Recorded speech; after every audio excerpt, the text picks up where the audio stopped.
Everyone, आज हम इस वीडियो में पढ़ेंगे सेकंड फाइलम जो कि है सिलेंट्रेट नाइडेरिया। ठीक है, हमने स्टार्ट किया था प्रीवियस वीडियो में एनिमल किंगडम के साथ और हमने देखा था कि किस तरह से अलग अलग बेसिस पर उनको बहुत सारे फाइला में डिवाइड किया गया है और हमने फर्स्ट फाइलम वहां पर कवर कर लिया था जो कि था पोरीफेरा। आज हम इस वीडियो में स्टार्ट करेंगे सेकेंड फाइलम के साथ, सिलेंट्रेटा के साथ। ठीक है, so welcome to my YouTube channel science by Deeba. पहले हम लोग ये जान लेते हैं इसको सिलेंट्रेट क्यों कहा गया। तो देखो, इसके पास होती है एक कैविटी जिसको हमने बोला गैस्ट्रोवैस्कुलर कैविटी। ठीक है, जिसको हमने क्या बोला, गैस्ट्रोवैस्कुलर कैविटी। अब ये जो गैस्ट्रोवैस्कुलर कैविटी होती है इसके पास केवल एक ही ओपनिंग होती है। देखो, इसको सिलेंट्रेटा क्यों कहा गया, सबसे पहले हम लोग ये जानते हैं। तो देखो, इसके पास होती है एक कैविटी जिसको हमने बोला गैस्ट्रोवैस्कुलर कैविटी। ठीक है, अब ये जो गैस्ट्रोवैस्कुलर कैविटी होती है इसके पास केवल एक ही ओपनिंग होती है। जैसे ये इसके पास एक ही ओपनिंग है। ठीक है, और उस ओपनिंग को हम कहते हैं माउथ। इसको हम लोगों ने क्या बोल दिया, दैट इज माउथ, और उस ओपनिंग को हमने माउथ कह दिया। ठीक है, और दूसरी ओपनिंग जिसको कहते हैं एनस, वो इसमें एब्सेंट होती है। मतलब इसमें एक ही ओपनिंग होगी, ऑब्वियस सी बात है, वो माउथ है। तो दूसरी अगर ओपनिंग की बात करें एनस, तो वो इसमें एब्सेंट होगा। यानी कि सिलेंट्रेट के पास होती है एक गैस्ट्रोवैस्कुलर कैविटी, बॉडी के अंदर एक ही ओपनिंग होगी, माउथ एंड एनस एब्सेंट होगा। इस माउथ के पास बहुत सारे टेंटिकल्स होंगे। जैसे ये माउथ बना है तो इसके पास बहुत सारे ऐसे टेंटिकल्स बने होंगे। ठीक है, इन टेंटिकल्स का काम क्या होता है, ये टेंटिकल्स एक्सटर्नल इन्वायरमेंट को सेंस करते हैं और जो ऑर्गेनिज्म की बॉडी को मूव कराने के लिए भी ये हेल्प करते हैं। ठीक है, यानी मूवमेंट में भी हेल्प करेगा, प्लस एक्सटर्नल इन्वायरमेंट को सेंस करने के काम भी आता है। ठीक है, तो क्या बोला मैंने, जो सिलेंट्रेट की बॉडी में प्रेजेंट होती है गैस्ट्रोवैस्कुलर कैविटी, उसमें एक ही जो ओपनिंग होती है दैट इज माउथ, और दूसरी जो ओपनिंग होती है दैट इज एनस, वो एब्सेंट होती है। और ये जो कैविटी होती है ये कैसी होती है, ये इंटेस्टाइन लाइक होती है। इंटेस्टाइन को क्या कहते हैं, एनीटेरॉन।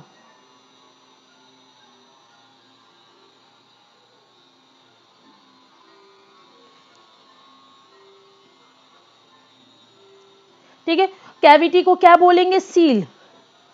इंटेस्टाइन जैसी कैविटी के कारण इनका नाम पड़ गया सिलेंट्रेटा। ये होते हैं एक्वेटिक एनिमल, यानी कि ये पानी में मिलेंगे। ये एक्वेटिक एनिमल होते हैं और ये पानी में मिलेंगे।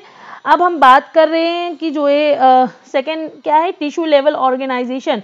देखो, हमने जब बात करी थी पोरीफेरा के बारे में, तो पोरीफेरा में देखा था कि सेल प्रेजेंट थी, सेलुलर ग्रेड का ऑर्गेनाइजेशन था। सेल ने अभी तक टिश्यू नहीं बनाया था, लेकिन जब हम बात करेंगे सिलेंट्रेटा की तो यहाँ सेल्स टिश्यू बना चुके होते हैं। ठीक है, और इनकी बॉडी जो है बहुत ज़्यादा सॉफ्ट होती है। लेकिन क्या होता है, बॉडी की सरफेस पर कैल्शियम एंड अदर मिनरल्स के डिपोजिशन के कारण कैल्शियम एंड अदर मिनरल्स आकर जम जाते हैं बॉडी की सरफेस पर, जिसके कारण बॉडी सरफेस हार्ड हो जाता है।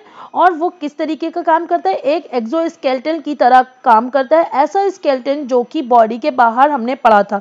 जैसे हमारी बॉडी पर भी जब मसल्स पढ़ रहे थे तब हमने टिश्यू में पढ़ा था, तब हमने मस्कुलर टिश्यू पढ़ा था। देखो, यहाँ पे लिखा है become hard because of calcium and minerals deposition. ठीक है, hard body surface act as exoskeleton. कुछ जो है कॉलोनीज बना के रहते हैं, कुछ सॉलिटरी लाइक स्पैन हाइड्रा, कुछ अकेले रहते हैं। ठीक है, जैसे कि हाइड्रा। अब यहाँ पर जैसे कि मैं पढ़ रहे थे किसमें, टिश्यू चैप्टर में, तब हमने मस्कुलर टिश्यू पढ़ा था और उसमें हमने एक टाइप की मस्कुलर टिश्यू को देखा था जैसे कि स्केलेटल मस्कुलर टिश्यू। उसमें हमने क्या देखा था कि जो मस्कुलर टिश्यू होते हैं वो स्केलेटल से अटैच होते हैं, हमारी बोन से अटैच होते हैं, और हमारी बॉडी में भी स्केलेटन प्रेजेंट होता है। उसी तरह से एक और स्केलेटन इनमें भी प्रेजेंट होती है के बाहर होगा, इसलिए इसको एक्सो नाम दे दिया। इसी एक्सोस्केलेटन के साथ कोरल्स हमारे ओशियन में रूल करते हैं। देखो, ये कोरल्स है, ये ओशियन बहुत खूबसूरत लगते हैं, अलग अलग कलर के भी पाए जाते हैं और ये ओशियन में रहते हैं। ठीक है, तो कुछ ये मैंने जैसे बताया, कुछ कॉलोनीज बना के रहेंगे और आपको कोरल्स कॉलोनी दिख रही होगी। यहाँ पर कोई एक कोरल नहीं है, यहाँ पर आपके बहुत सारे कोरल दिख रहे हैं, यानी कि यहाँ पर कोरल्स ने बना रखी है कॉलोनीज। और सॉलिटरी में मैंने बताया कि अकेले भी रहते हैं, जैसे कि हाइड्रा। अब इसमें आगे हम नेक्स्ट स्लाइड में देखते हैं, body is made up of 2 layers. ये इसमें बॉडी 2 लेयर की बनी होती है, one makeups on the outside of the body ectoderm and other inner lining body that is endoderm and diploblastic 2 germ layer। देखो ये डिप्लोब्लास्टिक होते हैं, यानी कि एम्ब्रियो ने सिर्फ 2 ही जर्म लेयर बनाई है, यानी एक्टो एंड एंडो। एक्टो का मतलब क्या हो गया, एक्टोडर्म का बाहर वाली, और एंडोडर्म का मतलब अंदर वाली। ठीक है, ये बात क्लियर हो गई। Central gastrovascular cavity is present पढ़ा चुकी हूँ। Mouth is present surrounded by tentacles पढ़ा चुकी हूँ। Tentacles help the organism to move and to sense environment. Anus absent होता है क्योंकि एक ही ओपनिंग है, दैट इज आपकी माउथ। ठीक है, और इसमें सिमेट्री कैसी है, रेडियल सिमेट्री प्रेजेंट है। देखो रेडियल सिमेट्री का मतलब क्या हो गया, इक्वल हाफ में अगर डिवाइड करो तब ये कहीं से भी अगर जैसे इसको आपने इक्वल हाफ में ऐसे ऐसे डिवाइड कर दिया तो ये एक जैसा ही कट होकर नजर आएगा। जब बात कर रहे थे पोरीफेरा की तो वहां पे कोई भी सिमेट्री नहीं थी, मतलब कि असिमेट्री थी।